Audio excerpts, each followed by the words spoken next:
இன்று காலை ஒரு துக்க செய்தி. என்னோடு சமகாலத்தில் பணியாற்றியவர், தமிழ் திரையுலகத்தில் தனக்கென்று ஒரு தனி முத்திரை பதித்து தனி கொடி நாட்டியவர், என் இனிய நண்பர் எழுத்தாளர் இயக்குனர் கே. பாக்யராஜ் அவர்களார். அவர் மாரடைப்பால் மறைந்து விட்டார் என்ற துக்க செய்தி என் காதுக்கு எட்டியது. கவலை என்னுடைய மனதை போட்டு வாட்டு என்று வாட்டியது. காரணம், சமீபத்தில் தான் அவருடைய 50 ஆண்டு காலம் அவர் திரையுலகத்தில் பணியாற்றியவர் ஒரு பொன்விழாவை காண்கிறார் என்று அவருக்கு ஒரு விழா எடுத்தார்கள். அந்த விழாவிலே அவரை பாராட்டுவதற்கு எண்ணற்ற பேர் வந்திருந்தார்கள். நம்முடைய சூப்பர் ஸ்டார் ரஜினிகாந்த் ஐயா அவர்கள் வந்திருந்தார். நம்முடைய ஆந்திர மாநிலத்தினுடைய நட்சத்திரமாக கொடிகட்டி பறக்கும் நட்சத்திரமாக இருக்கக்கூடிய அண்ணன் மோகன் பாபு அவர்கள் வந்திருந்தார்கள். அந்த விழாவிற்கு நான் வர வேண்டும் என்று என்னை பாக்யராஜ் விரும்பி அழைத்தார். நான் சாதாரணமாக இப்போ எந்த விழாவுக்கும் போகிறதில்ல, தவிர்த்திருக்கேன். ஆனால் என்ன நினச்சேனோ தெரியல. அவர் ராஜேந்தர், நீங்கள் நானும் சேர்ந்து ஒரே சமகாலத்தில் இருந்தோம். என் காலத்திலே நீங்கள் திரையுலகத்தில் நம்ம 2 பேருமே நம்மளெல்லாம் போட்டின்னு சொல்லுவாங்க. ஆனால் நீங்கள் எனக்கு நல்ல நண்பர். நீங்கள் நானும் சேர்ந்து எந்த படத்துலையுமே பணியாற்றலை, அதனால் நீங்கள் வரணும்னு ரொம்ப நாத்தெடுக்க என்னை கூப்பிட்டார். அவர் அத்தனை முறை என்னை வற்புறுத்தி கூப்பிட்டது என்னோட மனசு ரொம்ப வாட்டினுச்சு.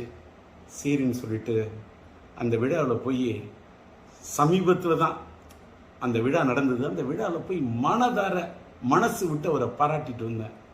எனக்கு அதில் என்னன்னா, இவ்வளவு சமீபமாக அவர் மறைந்து போயிடுவார்னு நான் கனவு கூட நினச்சி பார்க்கல.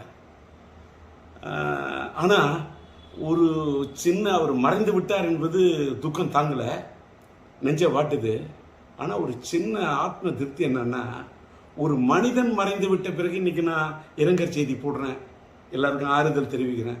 ஆனால் அவர் உயிரோடு இருந்தப்பவே, அவருக்கு ஒரு பாராட்டு விழா நடந்தப்ப அவருடைய காது குளிர, அவருடைய மனம் மகிழ, ஒரு சமகாலத்தில் என்னை விட ஒரு சீனியர் மூத்தவர், அவரை போய் நான் மனதார பாராட்டிட்டு வந்தேன் அப்படிங்கிறத நினைக்கும் போது எனக்கு ரொம்ப ஒரு மனசுக்கு நிகழ்ச்சியாக இருக்குது. அதோட இன்னொரு நிகழ்ச்சி என்னன்னா, நானும் அவரும் எந்த படத்துலையும் சேர்ந்து பணியாற்றலன்னு சொன்னார அப்படின்னு சொல்லக்குள்ள, என்னுடைய இனிய நண்பர் சாய் ரமணி அவர்கள் இயக்குனர், அவர் இப்போ ஒரு படம் எடுத்துக்கிட்டு இருக்கார், கன்னடத்து பைங்கிலின்னு ஒரு படம். அந்த படத்துக்கு நான் பாடல் எழுதி இசையமைச்சிட்டு இருக்கேன்.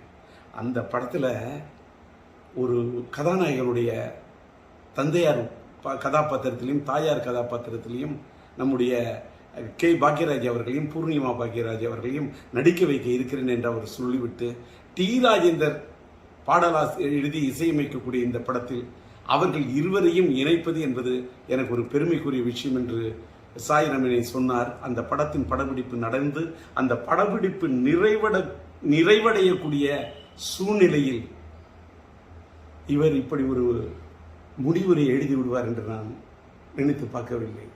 எல்லாத்துக்கும் மேலே இன்னைக்கு தென்னிந்திய திரைப்பட ரைட்டர்ஸ் அசோசியேஷன் எழுத்தாளர் சங்கத்துடைய தேர்தலுக்காக இன்று காலையில் அவர் மனு தாக்கல் செய்வதற்காக கே. பாக்யராஜ் அவர்கள் தன்னை தயார்படுத்தி கொண்டிருந்திருக்கார். ஆனால் விதி எப்படி விளையாடி இருக்கிறது பாருங்கள். யமலோகத்தில் யார் இவரை கதை திரைக்கதை எழுத, வசனம் எழுத அழைத்தார்கள் என்று தெரியவில்லை. அங்கே சென்று போய் இவர் மனு தாக்கல் செய்து விட்டாரே. இங்கே எழுத்தாளர் சங்கத்தில் நிற்பதற்கு மனு தாக்கல் செய்வார் என்று நினைத்தால் அங்கே போய் மனு தாக்கல் செய்து விட்டார் என்பதை எண்ணிய போது மனது தாங்கவில்லை. எல்லாத்துக்கும் மேல 16 வயதிலே படம், மறைந்துவிட்ட இயக்குனர் இமயம் பாரதி ராஜா அவர்களுடைய முத்திரை படைத்த படைப்பு. அந்த படைப்புலே அவரோடு தூணோடு தூணாக நின்று, தோளோடு தோளாக நின்று, அவரோடு ஒத்துழைத்து, அவரிடத்தில் ஒருங்கிணைந்து பணியாற்றிய ஒரு அற்புதமான ஒரு துணை இயக்குனராக, இணை இயக்குனராக இருந்த பாக்யராஜ் அவர்கள், அவருக்கு இணையாக அத்தனை படங்களில் பணியாற்றியவர். கிடைக்க போகிற ரயில் என்றும், புதிய வார்ப்புகள் என்றும், சிகப்பு ரோஜாக்கள் என்றும் அத்தனை படங்களில் அவரோடு உடனிருந்து பணியாற்றியவர்.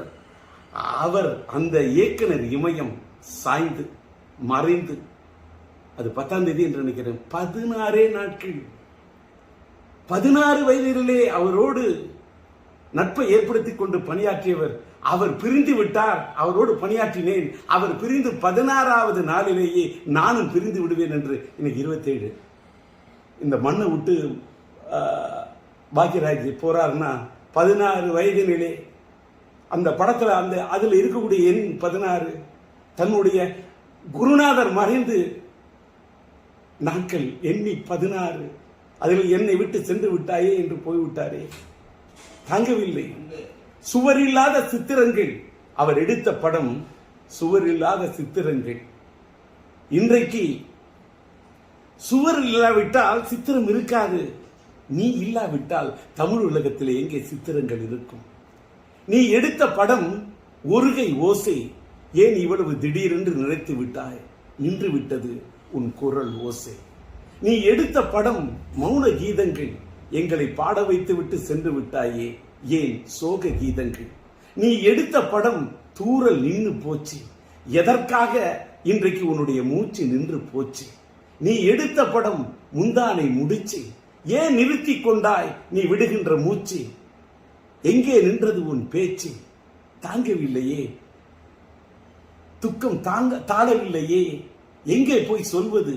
அதனால் நீ மறைந்து விட்டாய் என்ற செய்தி கேட்டவுடன் அது ஈட்டி போல் அது என் இதயத்தை தாக்கியது. அதனால் என்னுடைய துக்கத்தை எங்கே போய் சொல்வது? உம்மை இழந்து வாடக்கூடிய உன்னுடைய இல்லத்தாருக்கும் இந்த திரையுலகத்தை சார்ந்தவர்களுக்கும் என்னுடைய ஆறுதலையும் ஆழ்ந்த இரங்கலையும் தெரிவித்துக் கொள்கின்றேன். கலை உலகத்து ரசிக பெருமக்களுக்கு, தென்னிந்திய திரையுலகத்துக்கே, என் இந்திய திரையுலகத்துக்கே நீ பெரிய திரைக்கதை ஆசிரியர். உன் இழப்பு ஈடு செய்ய முடியாத இழப்பாகும். உம்மை இழந்து வாடக்கூடிய ரசிக பெருமக்களுக்கும் என்னுடைய ஆறுதலையும் ஆழ்ந்த இரங்கலையும் தெரிவித்துக் கொள்கின்றேன்.